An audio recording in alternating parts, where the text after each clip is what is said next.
Hello साथियों, कैसे हो आप सभी का स्वागत है आपके अपने यूट्यूब चैनल कॉन्सेप्ट वाले में। और आज की इस क्लास में हम पढ़ेंगे गुणनखंड। ये गुणनखंड की सेकंड क्लास है। इससे पहले हमने गुणनखंड की एक क्लास और ले ली है। अगर आपने वो क्लास नहीं देखी है तो सबसे पहले उस क्लास को देखिए। हम गुणनखंड को, जितनी भी हमारी गुणनखंड से संबंधित सारी प्रॉब्लम होती हैं, उनको एक कॉन्सेप्ट से सीख रहे हैं। चलिए आज की इस क्लास को शुरू करते हैं। और अपने प्रभु का नाम लीजिए और पेन और पेपर को लेकर बैठिए। जो भी हमारा आपकी नोटबुक है उसको लेके बैठिए, जिससे जो भी मैं इंपॉर्टेंट पॉइंट आपको बताऊं वो आप नोट करते रहें। तो चलिए शुरू करते हैं आज की इस क्लास को। तो जो हमारी लास्ट क्लास थी गुणनखंड से संबंधित पार्ट फर्स्ट, उसमें हमने क्या सीखा था, मैं अब आपको एक बार थोड़ा सा बता दूं कि उसमें हमने सीखा था कि गुणनखंड क्या होता है, गुणज क्या होता है, गुणनखंडों की संख्या कैसे निकालते हैं, सम गुणनखंड कैसे निकालते हैं, विषम गुणनखंड कैसे निकालते हैं, अभाज्य गुणनखंड कैसे निकालते हैं।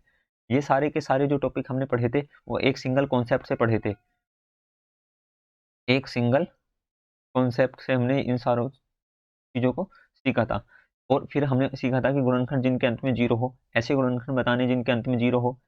गुणनखंड जो n से विभाजित हो, n एक पर्टिकुलर नंबर दिया रहेगा, जैसे ऐसे गुणनखंड बताइए जिन जो 8 से विभाजित हो, 12 से विभाजित हो, तो उनको कैसे निकालते हैं। वे गुणनखंड जो पूर्ण वर्ग हो उनको कैसे निकालते हैं। पूर्ण घन गुणनखंड क्या होते हैं, उनको कैसे निकालते हैं। अभाज्य गुणनखंड, गुणनखंडों का योग, ये सारे के सारे टॉपिक हमने जो है कवर कर लिए थे। और इनको हमने सिर्फ एक टॉपिक, एक कॉन्सेप्ट से खत्म कर दिया था। आज आज की इस क्लास में हम देखिए क्या पढ़ने वाले हैं। आज की इस क्लास में हम सीखेंगे गुणनखंडों का गुणनफल कैसे निकालते हैं। कल हमने योग निकाला था, गुणनखंडों का योग कैसे निकालते हैं। आज की क्लास में हम निकालेंगे गुणनखंडों का गुणनफल क्या होता है, गुणनखंडों का औसत कैसे निकालते हैं, उभयनिष्ठ गुणनखंड क्या होता है, और इससे रिलेटेड प्रीवियस ईयर के इंपॉर्टेंट क्वेश्चन को हम करने वाले हैं। ठीक है, तो चलिए आज की हम क्लास शुरू करते हैं। जो भी बच्चे हमारे चैनल पे पहली बार आए हैं वो हमारे चैनल को सब्सक्राइब करिए, जिससे आने वाली क्लास को नोटिफिकेशन उन तक पहुंच जाए। ठीक है, और देखिए आज सबसे पहला कॉन्सेप्ट है कॉन्सेप्ट नंबर 3। दो कॉन्सेप्ट कल हमने पढ़े थे और कॉन्सेप्ट नंबर 3 में आज हम ये पढ़ने वाले हैं कि गुणनखंडों का गुणनफल क्या होता है और इसको रेनबो फैक्टर क्या होता है। रेनबो और फैक्टर ये कैसे निकलता है, तो इसी चीज को आज हम सीखेंगे। तो सबसे पहले इसका बेसिक जानेंगे। बेसिक के लिए देखिए क्या है, सबसे पहले एक नंबर लिया मैंने कितना, 12। 12 के फैक्टर करे, 12 के फैक्टर क्या होते हैं, 1 2 3 4 6 और 12। ठीक, इनको निकालते कैसे हैं ये हमने पिछली क्लास में सीखा था, जिसका लिंक मैंने डिस्क्रिप्शन बॉक्स में दे दिया है, उसको आप जाकर देख सकते हो। तो देखिए कि रेनबो फैक्टर क्या होता है। फैक्टर ये होते हैं, अब एक बात बताइए, 12 के टोटल कितने फैक्टर हुए, 6। 1 2 3 4 5 और 6, टोटल फैक्टर कितने हुए, 6। जब मैं पहले वाले फैक्टर की गुणा करता हूँ लास्ट वाले फैक्टर से, कितना होता है, 12 एकम 12, एक 12 मिल गया। इसी तरीके से जब मैं 2 की गुणा करूंगा किसमें, 6 में, तो कितना मिला, 12। इसी तरीके से मैं 3 की गुणा करूंगा किसमें, 4 में, तो कितना मिला, 12। इसी को बोलते हैं रैंबो फैक्टर। ठीक है, तो टोटल कितना हुआ, 12 गुणा 12 गुणा 12, गुणनफल निकाल लेना, गुणनफल निकाल लें। तो इसको हम क्या लिख सकते हैं, इसको लिख सकते हैं 12 की पावर 3, क्योंकि 12 गुणा 12 कितना लिख सकते हैं, 12 की पावर 3। और 12 क्या है, एक 12 तो हमारी मूल संख्या है जिसका हम गुणनफल निकाल रहे हैं।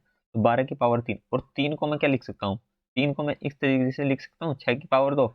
ये मैंने क्यों लिखा, ये मैंने इसलिए लिखा क्योंकि 12 के जो है टोटल नंबर ऑफ फैक्टर कितने होते हैं, 12 के टोटल नंबर ऑफ फैक्टर होते हैं हमारे कितना, 6। 12 के फैक्टर कितने होते हैं टोटल, 6, तो 6 की फॉर्म में मैंने लिख लिया। यानी यहाँ से एक बात समझ में आ गई, जो भी हमारी मूल संख्या है उसके टोटल फैक्टर को 2 से अगर भाग करते हैं तो उसका क्या निकल जाता है, गुणनफल निकल जाता है। इसी तरीके से एक एग्जाम्पल और समझिए। ये एग्जाम्पल है क्या, 30। 30 के फैक्टर करें, 1 2 3 5 6 10 15 और 30। इनको गुणा करिए, गुणा करते हैं, जो पहले वाले की लास्ट वाले में गुणा करेंगे तो क्या आएगा, 30 एकम 30। फिर 2 की गुणा करेंगे 15 में, कितना आएगा, 15 दूनी 30। ठीक, 3 धाम 30 और 6 पंजे 30, इसी को बोलते हैं rainbow of factor. Rainbow of factor देखो, 30 गुणा 30 गुणा 30, टोटल कितना हो गया, 30 की पावर 4। और 30 क्या है, 30 तो एक मूल संख्या है जिसका हमें गुणनफल गुणनफल निकालना है। और जो हमारी 4 है पावर, उसको मैं किस फॉर्म में लिख सकता हूँ, इसको मैं लिख सकता हूँ 8/2। 8/2, 8/2 का मतलब क्या होता है, 4। यहाँ से क्या बात समझ में आ गई, आपको एक बात दिख रही होगी कि जो भी हमारे गुणनखंडों की संख्या है, गुणनखंडों की जो संख्या है गुणनखंडों की संख्या। अगर मैं गुणनखंडों की संख्या को 2 से भाग कर दूं तो क्या निकल जाता है, वो निकल जाता है हमारा गुणनखंडों का गुणनफल। ठीक है, देखिए इसका हम फॉर्मूला किस तरीके से बनाएंगे, इसका फॉर्मूला ये बन जाएगा निकल के n गुणनखंडों का गुणनफल, n गुणनखंडों के गुणनफल को निकालना हो तो जो भी n है मतलब मूल संख्या जो दी गई है उसके गुणनखंडों की संख्या निकालो और 2 से क्या कर दो, उसको भाग कर दो। अगर हम ऐसा करते हैं तो क्या निकल के आ जाता है, गुणनखंडों का गुणनफल निकल के आ जाता है। इस पे आधारित कुछ क्वेश्चन को देखते हैं। क्वेश्चन देखिए क्या है, पहला क्वेश्चन है 360। 360 के गुणनखंडों का गुणनफल निकालना है। तो सबसे पहले आपको ये पता होना चाहिए कि 360 के फैक्टर कितने होते हैं।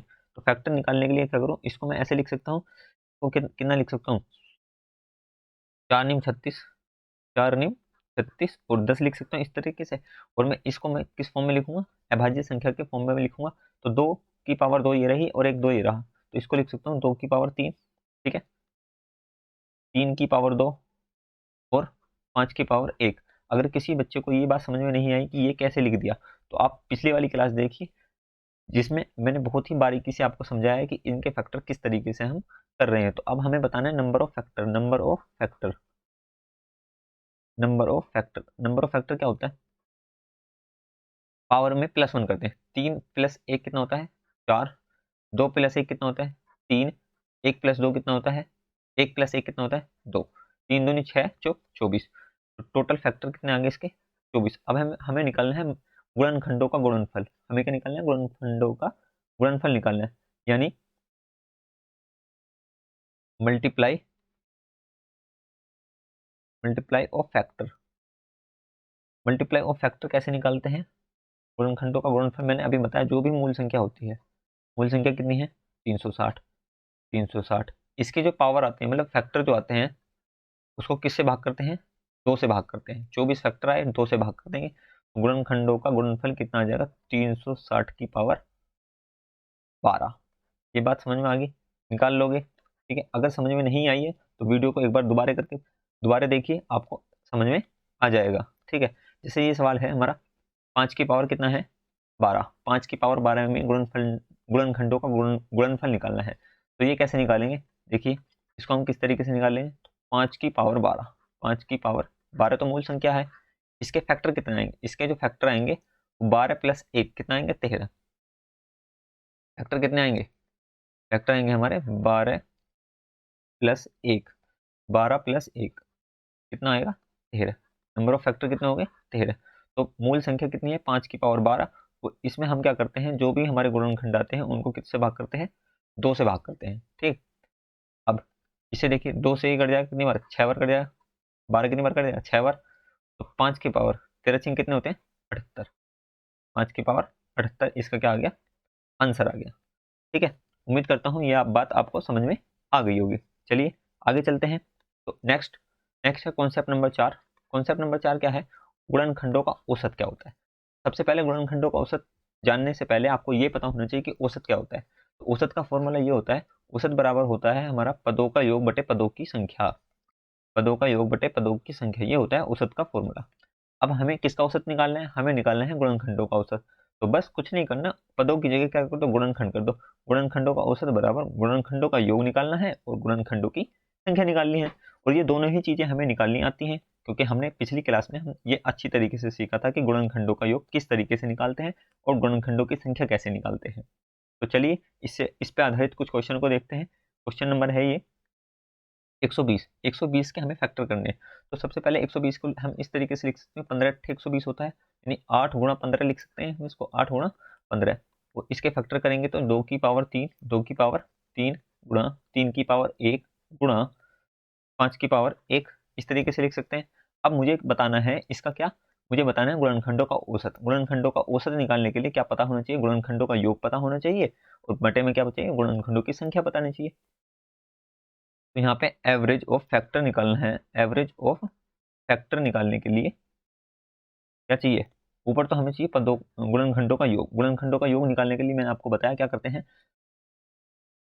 2 की पावर 0 से स्टार्ट करते हैं, जितनी पावर होती है उस तक चलते जाते हैं प्लस में। तो 2 की पावर 0 का मान कितना होता है, 1, प्लस 2 की पावर 1 का मान कितना होता है, 2, प्लस 2 की पावर 2 का मान कितना होता है, 4, प्लस 2 की पावर 3 का मान कितना होता है, 8। ठीक है, इसी तरीके से 3 की पावर 0 का मान 1, 3 की पावर 1 का मान 3, इसी तरीके से 5 की पावर 0 का मान 5, सॉरी 0, 5 की पावर 0 का मान कितना होता है 1, प्लस 5 की पावर 1 का मान कितना होता है 5। ठीक। अब नंबर ऑफ फैक्टर निकालने के लिए क्या करते हैं, पावर में +1 करते हैं।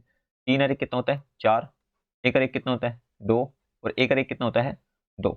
इसको जब सोल्व कर रहे हैं तो इसको सोल्व कितना करेंगे, 2 और 1 3, 4 3 7 और 8 7 15, 15 गुणा 4 गुणा 6 बटे में 4 गुणा 2 दूनी 4, 4 से तो 4 कट गया, 2 से कटेगा 3 बार, 2 से कट जाएगा 2 बार, तो ऊपर आ जाएगा 15 या 45 बटे में 2, तो ये निकल के आ जाएगा हमारा 22.5, 22.5 एवरेज ऑफ फैक्टर निकल के आ गया। उम्मीद करता हूं कि ये आपको समझ में आ गया होगा। नेक्स्ट नेक्स्ट है 360। तो 360 को हम क्या लिख सकते हैं, 9 चौक 36, 9 चौक 36, 4 आ गया और 2 में, एक 10 2 में है, तो इसको हम 2 की पावर 3 लिख सकते हैं। 2 की पावर 3 गुणा 3 की पावर 2, 3 की पावर 2, क्योंकि 9 है, 9 में 3 की पावर 2 होता है, और एक 5 बचता है, 5 की पावर 1। इसी तरीके से एवरेज ऑफ फैक्टर निकालने के लिए सम ऑफ फैक्टर चाहिए और बटे में नंबर ऑफ फैक्टर चाहिए। तो एवरेज ऑफ फैक्टर निकालने के लिए हमें चाहिए sum of factor. Sum of factor निकालेंगे, कैसे निकालेंगे, वही तरीका जो आपको बताया, 2 की पावर 0 1, 2 की पावर 1 2, 2 की पावर 3, 2 की पावर 2 4, 2 की पावर 3 8। इसी तरीके से 3 की पावर 0 1, 3 की पावर 3, 3 की पावर 1 3, और 3 की पावर 2 9। इसी तरीके से 5 की पावर 0 1, 5 की पावर 1 5।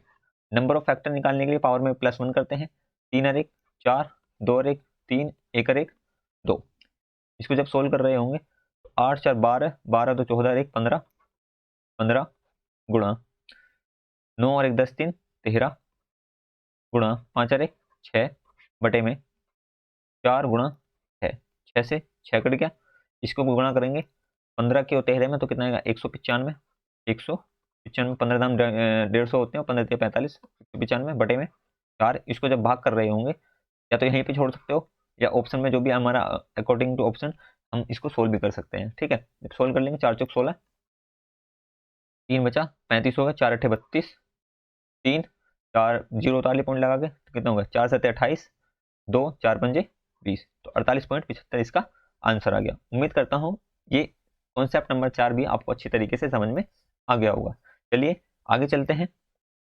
नेक्स्ट नेक्स्ट क्या है, कॉन्सेप्ट नंबर 5, उभयनिष्ठ गुणनखंडों को ज्ञात करना। उभयनिष्ठ गुणनखंड कैसे आएंगे, देखिए अगर हमें इस फॉर्म में सवाल दिया है ए की पावर एन प्लस बी की पावर एन, ए की पावर एन प्लस बी की पावर एन, तो इसका एक गुणनखंड होगा एक्स प्लस ए, एक्स प्लस ए इसका एक गुणनखंड होगा। ये कब होगा, जब ये एक एन जो है एक विषम संख्या होगी, एन क्या होगी, एक विषम संख्या होगी। ठीक है, अगर एन एक विषम संख्या है तो ए की पावर एन प्लस बी की पावर एन का जो एक फैक्टर होगा वो हमारा ए प्लस बी आएगा। सॉरी ये थोड़ा सा मिस्टेक हो गया है, इसको हम इस फॉर्म में लिख सकते हैं ए plus B, A plus B इसका एक फैक्टर होगा अगर एन एक विषम संख्या है। ठीक है, और इसी तरीके से ए की पावर एन माइनस बी की पावर एन है, तो ये जो है ये फैक्टर नहीं होगा, ये आएगा, इसको हम थोड़ा सा चेंज कर लेते हैं, मैं इसको लिख देता हूँ दूसरे पेन से जिससे आपको अच्छी तरीके से समझ में आ जाए। पहला है ए की पावर एन प्लस बी की पावर एन, अगर एन एक विषम संख्या है तो इसका एक फैक्टर होगा ए प्लस बी। क्या होगा, इसका एक फैक्टर होगा ए प्लस बी। ठीक है, ये बात आपको याद रखनी है। दूसरी बात ये है, अगर ए की पावर एन माइनस बी की पावर एन है तब यहाँ पे दो केस बनते हैं। पहला केस बनेगा ए plus B, A plus B, यानी एन एक विषम संख्या है, एन एक विषम संख्या है तो इसका एक फैक्टर कौन सा होगा ए प्लस बी। और अगर एक एन सम संख्या है तो इसके फैक्टर ए प्लस बी और ए माइनस बी, इसके ही फैक्टर होंगे तब जब एन एक सम संख्या है। ठीक है, ये दोनों पॉइंट आपको समझने हैं, याद कर लेना इनको। क्या, ए की पावर एन प्लस बी की पावर एन, अगर एन एक एन एक विषम संख्या है तो इसका एक फैक्टर क्या होगा ए प्लस बी। और ए की पावर एन माइनस बी की पावर एन, इसमें दो केस बनते हैं, अगर एन एक विषम संख्या है तो इसका फैक्टर होगा ए प्लस बी, और एन एक सम संख्या है तो इसके फैक्टर होंगे ए प्लस बी और ए माइनस बी। ठीक है, चलिए इस पे आधारित एक क्वेश्चन देखते हैं, छोटा सा सवाल है, उभयनिष्ठ गुणनखंड ज्ञात करने हैं। 127 की पावर 127 प्लस 97 की पावर 127, एक ही फैक्टर है, यहाँ पे लिखिए तथा, या और लिख लीजिए कुछ भी। इन दोनों में उभयनिष्ठ क्या है वो बताना है। 127 की पावर 97 प्लस 97 की पावर 97। तो मैंने क्या बताया, ए की पावर n प्लस बी की पावर n, n तो दोनों की सेम है ना, n दोनों की सेम है। तो अब ये क्या है, 127 है विषम, बीच में क्या आ रहा है, प्लस आ रहा है। अगर पावर सम हो, सॉरी पावर अगर विषम हो और बीच में प्लस हो, तो उसका जो उभयनिष्ठ गुणनखंड होता है वो a प्लस बी होता है, यानी 127 प्लस 97 कितना आ जाएगा, इसको जब जोड़ेंगे 97, 7 इधर 3 इधर 100 और ये होगा 24, 224, 224 का एक फैक्टर हो गया। इसी तरीके से 127 की पावर 97, यहाँ पे भी 97 है, तो पावर सेम है, बीच में प्लस आ रहा है, तो ये भी विषम है, पावर कितनी है, विषम है, तो इसका भी क्या फैक्टर हो जाएगा, 127 प्लस 97 कितना आ जाएगा, 224, 224। तो देखिए इन दोनों में क्या कॉमन है, दोनों में कॉमन है 224, तो इसका उभयनिष्ठ गुणनखंड कितना हो जाएगा, 224। ठीक है, अब ये जो भी मैंने 5 कॉन्सेप्ट आपको पढ़ाए हैं, ये 5 कॉन्सेप्ट हैं, लेकिन ये पूरा का पूरा चैप्टर का निचोड़ है। अब मैं आपको बताता हूँ कि इस चैप्टर में इन दोनों क्लासों में, पहली क्लास और दूसरी क्लास, इन दोनों क्लासों को मिलाकर हमने अब तक इसमें क्या सीखा है। तो ये है इस चैप्टर की पूरी समरी। इस चैप्टर की समरी को आप समझ लिए एक बार, हमने अब तक क्या पढ़ लिया है। सबसे पहले कॉन्सेप्ट नंबर 1 हमने पढ़ा था कि गुणनखंडों की संख्या कैसे निकालते हैं। अब इसमें भी हमने 8 पॉइंटों को पढ़ा था। वो कौन कौन से पॉइंट थे, पॉइंट में एक बार आपको याद दिला देता हूँ। उसमें हमने पढ़ा था गुणनखंड कैसे निकालते हैं, सम गुणनखंड कैसे निकालते हैं, विषम कैसे निकालते हैं, विषम गुणनखंड कैसे निकालते हैं, अभाज्य गुणनखंड कैसे निकालते हैं, अभाज्य गुणनखंड कैसे निकालते हैं, वे गुणनखंड क्या निकालते हैं जो पूर्ण वर्ग हो, पूर्ण वर्ग गुणनखंड क्या होते हैं, पूर्ण घन गुणनखंड कैसे निकालते हैं, पूर्ण घन गुणनखंड कैसे निकालते हैं, किसी एक पर्टिकुलर नंबर से डिवाइड होने वाले गुणनखंड निकालते हैं, वे गुणनखंड निकाले जिनके अंत में 0 हो। ये सभी हमने कॉन्सेप्ट नंबर 1 में सीखा था। कॉन्सेप्ट नंबर 2 में हमने क्या सीखा था, कॉन्सेप्ट नंबर सीखा था गुणनखंडों का योग कैसे निकालते हैं। ठीक है, और उसमें भी हमने ये सीखा था सम गुणनखंडों का योग कैसे निकालेंगे, विषम गुणनखंडों का योग कैसे निकालेंगे, अभाज्य गुणनखंडों का योग कैसे निकालेंगे, वो सब हमने इसमें सीख लिया था। कॉन्सेप्ट नंबर 3 में हमने सीखा था गुणनखंडों का गुणनफल, जो हमने आज की क्लास में सीखा है, गुणनखंडों का गुणनफल कैसे निकालते हैं। और कॉन्सेप्ट नंबर 4 हमने पढ़ा था क्या, गुणनखंडों का औसत क्या होता है, गुणनखंडों का औसत किस तरीके से निकालते हैं। कॉन्सेप्ट नंबर 5 में हमने बताया उभयनिष्ठ गुणनखंड क्या होते हैं। और एक बात याद रखिए कि ये सारे के सारे जितने भी इस चैप्टर से रिलेटेड है, वो सारा का सारा एक ही तरीके से मैंने आपको खत्म करा दिया। सिर्फ एक सिंगल कॉन्सेप्ट, मतलब सिंगल तरीके से हमने ये सीखा था। ये 5 कॉन्सेप्ट इस क्लास में हमने पढ़ लिए थे। ठीक है, अब हम कुछ इससे रिलेटेड जो प्रीवियस ईयर के क्वेश्चन है उनको देखते हैं कि एग्जाम में क्वेश्चन किस तरीके से पूछे जाते हैं। ठीक, सबसे पहले क्वेश्चन नंबर 1 की तरफ आते हैं। क्वेश्चन नंबर 1 है 144, 144 के फैक्टर बताने हैं, ऐसे अभाज्य गुणनखंडों की संख्या बतानी है। क्या बताया मैंने आपको, 144 के फैक्टर करिए। आप 144 को क्या लिख सकते हैं, 144 को हम लिख सकते हैं 16 निम्मा 144 होते हैं। कितना होता है, 16 निम्मा 144। तो 144 को मैं इस तरीके से लिख सकता हूँ 16 निम्मा 144। ठीक है, 16 को हम किस तरीके से लिख सकते हैं, 16 को लिख सकते हैं 2 की पावर 4, 2 दूनी 4 दूनी 8 दूनी 16, और 3 को लिख सकते हैं 2, 3 की पावर 2। हमें क्या बताना है, अभाज्य गुणनखंड बताने। तो अभाज्य गुणनखंड की मैंने आपको बताया, जब अभाज्य संख्या में तोड़ लेते हैं, जो भी पावर होती है उनको सम कर देते हैं, प्राइम फैक्टर। ठीक है, प्राइम फैक्टर निकालने के लिए क्या करते हैं, जो भी पावर होती है उसको सम कर देते हैं। 4 और 2 कितना होता है, 6। ऑप्शन नंबर सी इसका करेक्ट आंसर होगा। ठीक है, आगे चलते हैं नेक्स्ट क्वेश्चन। नेक्स्ट क्वेश्चन क्या है, ये संख्या दे रखी है, हमें अभाज्य गुणनखंडों की संख्या बतानी है। इसमें भी क्या बताना, अभाज्य गुणनखंडों की संख्या बतानी। तो अभाज्य संख्या की पावर में तोड़ लो। तो सबसे पहले देखिए 13, 13 एक अभाज्य संख्या है, तो 13 की पावर जोड़नी है हमें, तो पावर लिख लिया 13 प्लस। ठीक है, इसी तरीके से ना, अब इसमें क्या आ रहा है, इसमें दो संख्या आ रही है, कौन कौन सी, 2 और 5। तो 2 की पावर 15 होगी और 5 की पावर भी 15 होगी, तो 15 दो बार जुड़ जाएगी। तो या मैं कह सकता हूँ 15 दूनी 30 जोड़ सकता हूँ इसको। भाई देखो दोबारा समझो, 2 की पावर 15 प्लस 5 की पावर 15, तो 15 दूनी 30, 15 दूनी 30, टोटल 30 पावर जुड़ेंगे, प्लस 19 एक अभाज्य संख्या है, तो 19 की पावर कितनी है, 23। 19 की पावर कितनी है, 23, प्लस इसे देखिए 14, 14 को हम क्या लिख सकते हैं, 2 सत्ते 14, 2 भी एक अभाज्य संख्या, 7 भी एक अभाज्य संख्या, तो 2 की पावर 19, 7 की पावर 19, अलग अलग 19 प्लस 19 करेंगे, या हम कह सकते हैं 19 दूनी 38 को एक साथ जोड़ सकते हैं। इसको जब मैं जोड़ रखाऊंगा, तो जब मैं इस सारे को जोड़ूंगा तो कितना आएगा, देखिए 30, 3 6 और 2 8 और 1 9 90, और 8 और 3 3 6 8 से 14, 14 और 90 104। इसका उत्तर कितना आ रहा होगा, 104। ठीक है, उम्मीद करता हूँ कि ये भी आपको समझ में आ गया होगा। अगर समझ में नहीं आया तो फिर दोबारा से इसको वीडियो को देखिए और आपको समझ में आ जाएगा। समझना तो आपको पड़ेगा, बार बार देखिए, जब तक समझ में आए तब तक देखिए। ठीक, नेक्स्ट क्वेश्चन क्या है, 500 में कुल गुणनखंड बताने हैं, सम गुणनखंड कितने होते हैं, विषम बताने हैं, और अभाज्य गुणनखंड। यानी इस चैप्टर का जो निचोड़ है इस एक सिंगल सवाल से हम निकाल रहे हैं। देखिए हम किस तरीके से एग्जाम में इसको करेंगे। तो हमें पहले 500 के फैक्टर लिखने। 500 को मैं किस तरीके से लिख रहा हूँ, 500 को मैं लिख सकता हूँ 5 हम 50, इसको सॉरी 5 गुणा 100, 100 को हम लिख सकते हैं 4 गुणा 25, 4 गुणा 25, इस तरीके से तोड़ लिया। अब मैं इसको इस तरीके से लिख रहा हूँ 2 की पावर 2, 2 की पावर 2 गुणा 5 की पावर 3, 2 की पावर 5 की पावर 2 ये रही और 5 की पावर 1 ये रही, टोटल पावर कितनी होगी 3। अब हमें बताने कुल फैक्टर, टोटल फैक्टर सबसे पहले बताने हैं टोटल फैक्टर। देखिए एक एक बात को आप रिवीजन कर रहे हैं, आप समझ रहे हैं। टोटल फैक्टर कैसे निकालते हैं, टोटल फैक्टर निकालते हैं पावर में +1 कर, 2 + 1 कितना होता है 3 गुणा 3 + 1 कितना होता है 4, तो टोटल फैक्टर कितना है 4 तिया 12 आंसर। ठीक, अब बताने हमें सम फैक्टर। सम फैक्टर के लिए मैंने क्या बताया, जो भी हमारी संख्या होती है उसमें एक सम संख्या को बाहर ले लेते हैं। तो मैं 2 को बाहर ले लिया, 2 को जब मैं बाहर ले लूंगा तो 2 की पावर कितनी बचेगी 1 बचेगी, गुणा 5 की पावर 3 ऐसी रहेगी। ठीक है, अब हमें बताने even factor, even even factor ये दो जब हमने बाहर लिए तो जो 2 सभी फैक्टर में आएगा। तो अब जो अंदर बचा उसको हम फैक्टर बता देते हैं। इसके अंदर के फैक्टर कैसे बताएंगे, वही काम है करना है, पावर में +1 करके। 1 + 1 कितना होता है 2, 3 + 1 कितना होता है 4, तो टोटल फैक्टर कितने आ गए 8। ये कितना हो गया आंसर, यानी सम फैक्टर कितने आ गए 8। अब बताने विषम फैक्टर। विषम फैक्टर क्या बताने, विषम फैक्टर के लिए मैंने बताया जो भी हमारी सम संख्या होती है, जो भी हमारी सम संख्या होती है उसको हम काउंट नहीं करते, उसको छोड़ देते हैं। तो ओड फैक्टर बताने के लिए क्या होगा, ओड फैक्टर 5 की पावर 3, 5 की पावर 3 कितना आएगा 3 + 1, 3 + 1 यानी 4। ओड फैक्टर कितने आ गए 4 आ गए।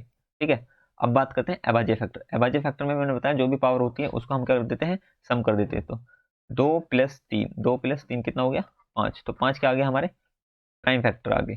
ठीक है, 5 क्या हो गए प्राइम फैक्टर। इसमें हमने 4 सवालों को कवर कर लिया, एक ही सवाल में 4 सवाल कर लिए। कुल फैक्टर क्या होते हैं, सम फैक्टर कितने आते हैं, विषम फैक्टर कैसे निकालते हैं और अभाज्य फैक्टर कैसे निकालते हैं। ठीक है, आगे चलते हैं। एक सवाल है 3 की पावर 7, 5 की पावर 8 और 7 की पावर 6 में ऐसे गुणनखंड जो पूर्ण वर्ग हो। अब मैंने क्या बताया आपको, इसको हम पूर्ण वर्ग बनाते हैं। 3 को पूर्ण वर्ग बनाने के लिए क्या लिख सकते हैं 3 की पावर 2। अब 3 की पावर 2 को हम भाग करते हैं 7 को, 7 को भाग करेंगे तो पूरा पूरा कट जाएगा 3 बार, तो एक शेष बचेगा, जो शेष बचता है उसको छोड़ देते हैं। ठीक है, गुणा इसी तरीके से 5 को भी पूर्ण वर्ग बना लो। 5 को पूर्ण वर्ग बनाने के लिए क्या करना पड़ेगा 5 की पावर 2 करनी पड़ेगी, तो 2 से हम भाग करेंगे 8 को तो कितना आएगा 4, गुणा इसको भी भाग कर लो 7 की पावर 3, 7 की पावर 2, 7 की पावर तो बाहर कितनी आएगी 3। अब इसके हमें फैक्टर बता देने। फैक्टर कैसे बताएंगे, ये पूर्ण वर्ग है, ये भी पूर्ण वर्ग है, ये भी पूर्ण वर्ग है, फैक्टर बता दो। 3 + 1 कितना होता है 4, ये वाली पावर जोड़ रहे हैं अब हम, ये वाली इस पावर में +1 करेंगे, और 4 + 1 कितना होता है 5, 3 + 1 कितना होता है 4, 4 चौक 16, 16 पंजे 80, 16 पंजे 80। ऑप्शन नंबर कौन सा सही है हमारा, ऑप्शन नंबर है हमारा 80 हमारा करेक्ट आंसर है। ठीक है, आगे चलते हैं नेक्स्ट सवाल की तरफ। देखिए यह 3 की पावर 2, 5 की पावर 2 और 7 की पावर 1 में गुणनखंडों का योग बताना है। क्या बताना है, गुणनखंडों का योग बताना है। तो गुणनखंडों का योग बताने के लिए मैंने आपको बताया सम ऑफ फैक्टर क्या होता है, सम ऑफ फैक्टर जितनी पावर होती है उसको हम प्लस करते चले जाते हैं, 0 से शुरू करते हैं और कहाँ तक जितनी पावर होती है। 3 की पावर 0 का मान कितना होता है 1, 3 की पावर 1 का मान कितना होता है 3, 3 की पावर 2 का मान कितना होता है 9।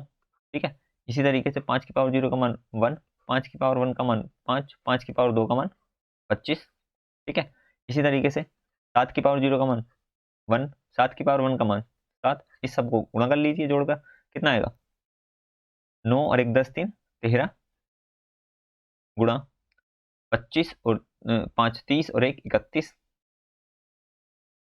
गुणा 7 और 1 8। इन सब की जब हम गुणा कर रहे होंगे तो कितना आएगा 13 अट्ठे 104 होते हैं, 13 अट्ठे 104 गुणा में 31, 31 के हम गुणा कर लेंगे तो कितना आएगा 31 चौका कितने होते हैं 124, 24 का 4 का फिर 2 जीरो 31 2 हासिल का 1 31 1 31 और 1 32 कितना आ गया 32 24 इसका करेक्ट आंसर है। 32 24 ऑप्शन कौन सा, ऑप्शन नंबर डी इसका करेक्ट आंसर है। ठीक है, नेक्स्ट क्वेश्चन देखते हैं। नेक्स्ट क्वेश्चन क्या है, 7 की पावर 20 में गुणनखंडों का गुणनफल निकालना। गुणनखंडों का गुणनफल निकालना, मैंने क्या बताया, सबसे पहले इसमें निकालना है गुणनखंडों की संख्या और पावर को 2 से भाग कर दो। जो भी मूल संख्या है, मूल संख्या कितनी, 7 की पावर 20, 7 की पावर 20 हमारी मूल संख्या है। इसमें हमें क्या बताना है, इसमें हमें बताना है कि गुणनखंडों का गुणनफल, तो पावर, अब इसके फैक्टर कितने आएंगे, 20 प्लस 1 21 आ गए, 21/2। इसको सोल्व कर रहे होंगे तो इसको सोल्व करेंगे तो 2 से कट जाएगा 10 बार, 21 दाम कितना हो गया 210। तो 7 की पावर कितना आ गया, 7 की पावर 210 हमारा करेक्ट आंसर हो गया। देखिए कितना, 7 की पावर 210, ऑप्शन नंबर बी हमारा करेक्ट आंसर हो गया। ठीक, नेक्स्ट क्वेश्चन 60, 60 के गुणनखंडों का औसत बताना। गुणनखंडों का औसत यानी average of factor, average of factor हमको बताना है। एवरेज ऑफ फैक्टर बताने के लिए क्या करते हैं, सम ऑफ फैक्टर निकालते हैं बटे में number of factor. Sum of factor निकालने के लिए क्या करेंगे, इसका फैक्टर कर लो। 60 को हम लिख सकते हैं 15 चौका 60 यानी 2 की पावर 4 गुणा 3 की पावर 1 गुणा 5 की पावर 1। अब सम निकालना है, सम निकालने के लिए 2 की पावर 2 4 आएगा ना, 2 की पावर 2 2 दूनी 4, हाँ। तो इसको लिख सकते हैं 2 की पावर 0 का मान 1, 2 की पावर 1 का मान 2, 2 की पावर 2 का मान 2, 2 की पावर 2 का मान 4। ठीक, इसको 3 की पावर 0 का मान 1 प्लस 3 की पावर 1 का मान 3, 5 की पावर 0 का मान 1, 5 की पावर 1 का मान 5। नंबर ऑफ फैक्टर कैसे निकालते हैं, पावर में प्लस 1 का, 2 प्लस 1 3 गुणा 1 प्लस 2 2, 1 प्लस 2 2, इस तरीके से हम कर रहे हैं। चलो इसको गुणा करते हैं सोल्व करके, 4 और 2 6 और 1 7 गुणा 3 और 1 4, 5 और 1 6 बटे 3 गुणा 2 गुणा 2, 3 दूनी 6, 2 दूनी 4 और 7 दूनी 14, कितना आ गया 7 दूनी 14। नंबर ऑफ, ये एवरेज ऑफ फैक्टर कितना आ गया 14, तो ऑप्शन नंबर ए इसका करेक्ट आंसर। ठीक, नेक्स्ट क्वेश्चन, व्यंजन 3 की पावर 41 प्लस 7 की पावर 42 का गुणनखंड होगा। ये देखिए बहुत अच्छा सवाल है, इसको हम किस तरीके से सोल्व करेंगे, बहुत ही अच्छा सवाल है ये। तो हम लिख रहे हैं, अभी हमने पढ़ा कि पावर जो है ए की पावर n प्लस बी की पावर n, यानी पावर n जो है वो सेम होनी चाहिए, लेकिन यहाँ पे तो 41 है, यहाँ पे 42 है, तो इसको सेम करते हैं। तो हम इसको इस तरीके से लिखते हैं, 3 की पावर 41 प्लस 7 की पावर 2, 2 से इसको भाग करेंगे तो कितना है 41, पावर सेम होगी। इसको हम इस तरीके से भी देख रहे होंगे, 3 की पावर 41 प्लस 49 की पावर 41। अगर पावर मतलब बीच में प्लस है और पावर क्या हो, विषम हो, बीच में प्लस हो और पावर क्या हो, विषम हो, तो अब इसका एक फैक्टर होता है a plus B. A plus B का मतलब इसका एक बने गुणनखंड कितना हो जाएगा, 3 प्लस 49, 3 प्लस 49 का मतलब कितना होता है 52। अब देखिए 52 ऑप्शन में है, 52 ऑप्शन में नहीं है, लेकिन 52 का कोई मल्टीपल होगा, यानी 26, 26 दूनी 52 होते हैं, तो ऑप्शन नंबर बी इसका करेक्ट आंसर है। इसका एक गुणनखंड कितना होगा 26। सवाल समझ में आया। ठीक, आगे चलते हैं। नेक्स्ट सवाल है, सवाल नंबर ये है 9, 30 के गुणनखंडों का योग बताना है। इसके गुणनखंडों का योग बताना है। गुणनखंडों का योग मैंने आपको बता दिया है, तो इसके फैक्टर कर लीजिए। फैक्टर कैसे करेंगे, 2 दूनी 4, ये हो जाएगा 2 3 15, 2 3 5, 2 3 5, 2 की पावर 1, 3 की पावर 1 और 5 की पावर 1। गुणनखंडों का योग बताना है, बहुत आसान सा सवाल था, गुणनखंडों का योग बता दिए। इसको करेंगे 2 की पावर 0 1 प्लस 2 1 प्लस 3 1 प्लस 5, इसी तरीके से करें। चलिए तो बहुत आसान था। 2 और 1 3, 3 और 1 4, 5 और 1 6, इन सब की गुणा कर दीजिए, कितना आएगा 4 3 12, 12 6 72। ठीक है, ऑप्शन नंबर ए इसका करेक्ट आंसर है। ठीक, नेक्स्ट आगे चलते हैं। नेक्स्ट सवाल क्या है, ये है यदि 1 और रूट n के बीच n के 7 गुणनखंड हो तो n के सभी गुणनखंडों की कुल संख्या। ये अच्छा सवाल है। देखिए इसको हम किस तरीके से देख रहे हैं, ये कह रहा है कि 1 और अंडर रूट n के बीच कुल गुणनखंड कितने हैं 7। अगर मैं आपसे कहूं 1 से रूट n तक कितने गुणनखंड हैं, तो आप कहोगे 1 से n तक गुणनखंड हो गए, एक ही गुणनखंड हो गया, एक 1 हो गया, तो टोटल हो गए 9 गुणनखंड। ठीक है, टोटल कितने गुणनखंड हो गए 9 इसके गुणनखंड हो गए। तो अब मैं इसको देखो किस तरीके से लिख रहा हूँ, जब इसके 9 गुणनखंड हो गए और ये 9 कैसे आया होगा, ये 9 इस तरीके से तो आया होगा। देखिए अगर मैं तुमसे कहूँ रूट n के गुणनखंड बताइए, रूट n को हम इस तरीके से पावर में लिख सकते हैं, जैसे a की पावर n प्लस 1, तो ही तो गुणनखंड होता है, यानी a की पावर कितनी रही होगी 8 रही होगी, तभी तो गुणनखंड 9 आए हैं। ये बात समझ में आ गई, क्योंकि गुणनखंड हम निकालते हैं पावर में प्लस 1 करके, पावर में प्लस 1 करके हम गुणनखंड निकालते हैं, तो क्या पावर में से 1 माइनस करके जो हम पावर लिख सकते हैं ना, तो जो भी गुणनखंड है उसमें से 1 माइनस करिए, वो क्या आ गया, पावर आ गया। अब हमें बताना है n के कुल गुणनखंड, तो रूट n का a की पावर n, a की पावर 8 लिख लिया हमने। ये बात आपको समझ में आ गई। देखिए एक बार मैं बता देता हूँ फिर से, गुणनखंड है कुल 9, और गुणनखंड जो आते हैं वो पावर में 1 प्लस करके आते हैं, तो मैंने पावर से 1 माइनस करा तो कितना लिखा, 8, यानी रूट n को मैं a की पावर 8 लिख सकता हूँ फॉर्म में। अब n का मान मैं बताना, n का मान कितना आएगा, 8 दूनी, दोनों तरफ का वर्क कर दिए, दोनों तरफ का वर्क करेंगे तो 8 दूनी 16 हो जाएगा, तो a की पावर कितना जाएगा, 16, a की पावर 16। अब इसमें कुल गुणनखंड बताने, n के कुल फैक्टर, एक n को हम लिख रहे हैं a की पावर 16, तो नंबर ऑफ फैक्टर बताने हैं। नंबर ऑफ फैक्टर देखिए, पावर में प्लस 1 कर दो तो 16 प्लस 1 कितना आ गया, 17। n के गुणनखंड कितना आ गया, 17, तो ऑप्शन नंबर 20 का करेक्ट आंसर। ठीक, इसको दोबारा से समझ लिए, बैक करके वीडियो को देखिए और अच्छे से समझिए, ये बहुत अच्छा सवाल है। आगे चलते हैं।